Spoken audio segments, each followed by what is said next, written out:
اب next critical perspective میں جو تھیری ہے وہ ہے گرین پالیٹکس کی. 1970s میں جب ڈیولپمنٹ دنیا میں ہو رہی تھی، کیونکہ ورلڈ وار 2 کے بعد یورپ جو تھا وہ ڈیوسٹیٹ تھا اور دنیا میں اس وقت ڈیولپمنٹ کی ضرورت تھی. دھڑا دھڑ ڈیمز بن رہے تھے، فیکٹریز لگ رہی تھیں، تو اس ڈیولپمنٹ کے آگے کانسیکوینسز بھی دنیا کو جھیلنے پڑ گئے، اور ایک نعرہ لگا کہ there must be a limit to this growth, اور سسٹینیبل گروتھ ہونی چاہیے، کیونکہ اس بڑھتی ہوئی گروتھ سے، چاہے وہ فیکٹریز تھیں، کول پلانٹس تھے، اس سے انوائرمنٹ ڈیگریڈیشن تیزی سے ہو رہی تھی. اور دوسرا ایک سلوگن اور ایشو جو اس وقت ریز کیا گیا وہ ہے check to population growth.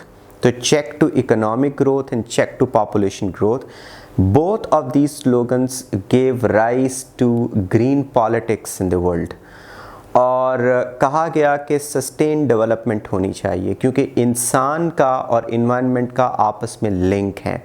A human being cannot sustain without his unattachable link with the climate, with the environment. Even man himself is a part of environment. تو ہمیں صرف اور صرف انسان کو ہی نہیں دیکھنا چاہیے، یہ اس کی ہی فلاح نہیں دیکھنی چاہیے. انسان کی فلاح کے لیے بہت امپورٹنٹ ہے کہ انوائرمنٹ جس کے اندر وہ ایگزسٹ کرتا ہے اس کا بھی خیال رکھا جائے. اور ڈیپ ایکالوجسٹس ہیں وہ اس نوشن کو، جو لبرلزم کا نوشن ہے، اس کو مکمل طور پر ریجیکٹ کر دیتی ہیں، اور وہ نوشن ہے اینتھروپوسینٹرزم. اینتھروپو کا مطلب ہے مین یا ہیومن بینگ، سینٹرزم کہ پوری دنیا اس کے گرد سینٹر کرتی ہے، یا پوری دنیا کا مرکز جو ہے وہ انسان ہے. انسان کے لیے پوری کائنات اور پوری ریسورسز جو ارد گرد اس کے پھیلے ہوئے ہیں بنی ہوئی ہے، اور وہ اپنی بیٹرمنٹ کے لیے ان ریسورسز کو ایکسپلائٹ کر سکتا ہے. تو ڈیپ ایکالوجسٹ جو ہیں انہوں نے یہ بات سمجھانی شروع کی کہ انسان کے پرسپیکٹو سے ہی پوری انوائرمنٹ کو نہیں دیکھنا چاہیے، بلکہ اس کا ایک ہولسٹک ویو دیکھنا چاہیے. جو انوائرمنٹ پہ جتنے بھی کریچرز ہیں، ایون گرینری ہے، even mountain, even atmosphere, all of these elements and man himself, یہ سارے مل کے ایک ہولسٹک ویو بناتی ہیں نیچر کا. تو اس وجہ سے نیچر صرف اور صرف انسان کے تابع نہیں بنی، بلکہ انسان کی اپنی بقا ان تمام ایلیمنٹس کے ساتھ جڑی ہوئی ہے.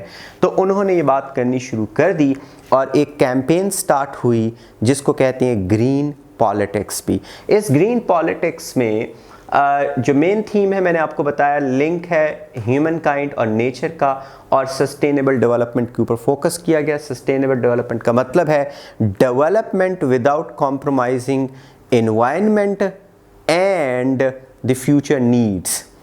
انوائرمنٹ کو خراب کیے بغیر، کلائمیٹ کا بیڑا غرق کیے بغیر، نیچر کا ستیہ ناش کیے بغیر آپ گروتھ کریں. اس کو بولتے ہیں سسٹینیبل گروتھ.